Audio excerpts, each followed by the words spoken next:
narcissists do take away the best parts of you. And it happens over time.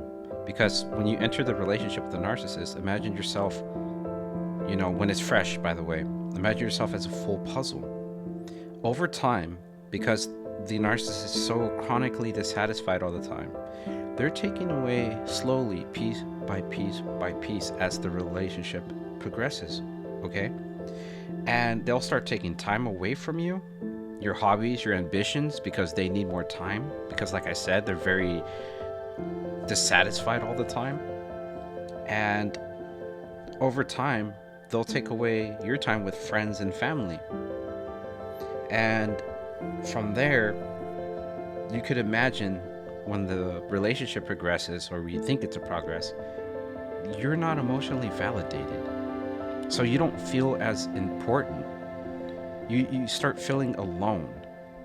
You don't have the emotional support. It's like you always have to provide, the emotional support for the narcissist, but they don't reciprocate. They don't give you that back. And if you do, it's very vague. It's very you don't really feel it, if that makes sense.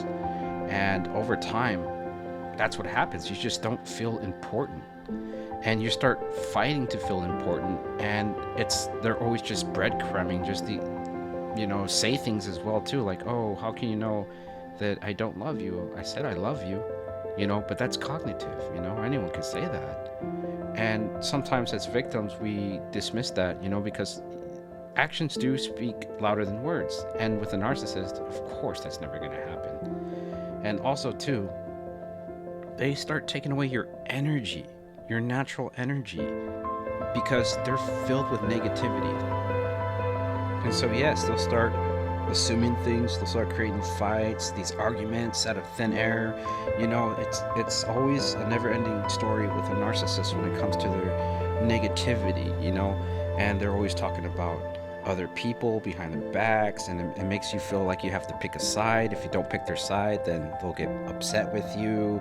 And like I said, there's so many aspects to that, the negative energy that they bring, and it is exhausting. That's why they call them emotional vampires.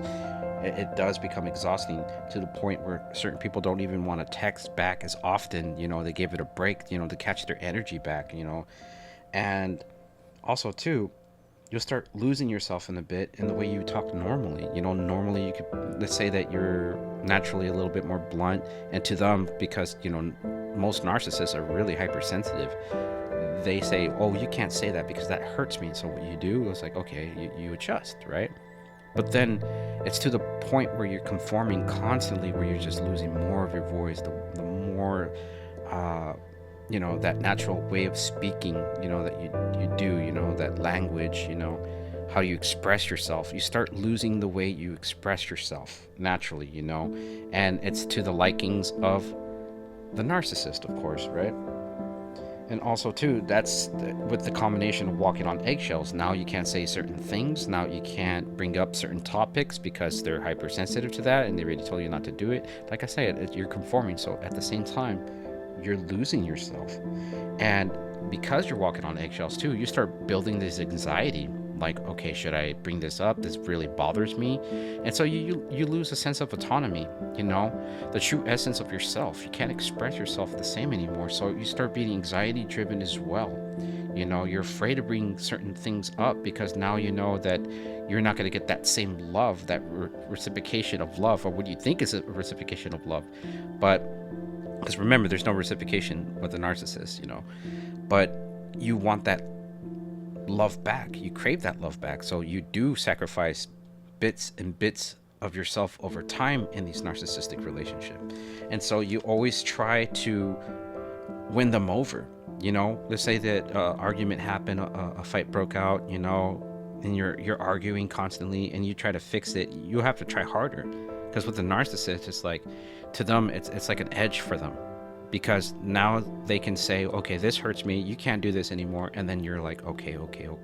Then you're over apologizing for things that you probably didn't even do in that relationship, and then besides that, you're lowering your boundaries, most likely, because narcissists hate boundaries. If you stand up for yourself, well, you're challenging the narcissist, and narcissists are self-serving, so they're gonna cut you down as much as they can. So you don't have those boundaries because Boundaries equal strength, and the narcissists don't have strength, they have manipulation. They have manipulation as a tactic, and to demasculate, or to take away autonomy, to take away your boundaries, for them to feel elevated, because they're self-serving, okay? And this is where you actually really lose yourself too, okay? Because there's always going to be a discard phase with these relationships. Everything I was talking about in between is the devaluing stage, when these arguments happen, and when they're conforming, when they say that you did something bad and you're trying to fix it, and those are like parts of like devaluing, those cycles and stuff like that. But when the discard phase gets close, this is where you're going to get no closure. And this is where you lose yourself. And some people, even to the point of suicide, they lose their own lives. And I mean that literally, And it's devastating for people at the end. They really lose themselves, and some of them lose their lives, And that's because you get no closure. At the end of these relationships, you get no closure. And that's a form of manipulation as well.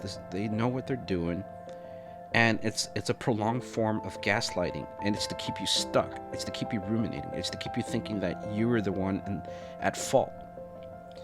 And they can go on and do whatever they want at the end and not take any responsibility, because they never do. They can't self-reflect, so they'll never take responsibility. You're stuck with all the baggage. You're stuck with all, the emotional trauma, damage, you name it.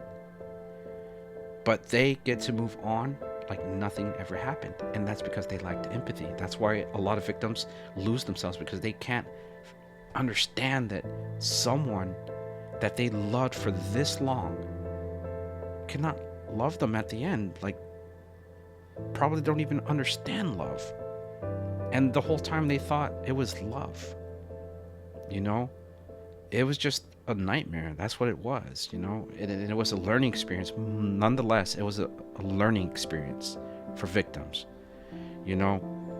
And once you start understanding what you went through, victims do come back. Most victims, they come back very strong, because they start understanding these red flags, okay? And how these relationship plays out, these toxic ones, And so yes, in a lot of ways, throughout this relationship, these narcissistic, toxic relationships, the victim lost a huge part of themselves in that relationship. But they can recover that back.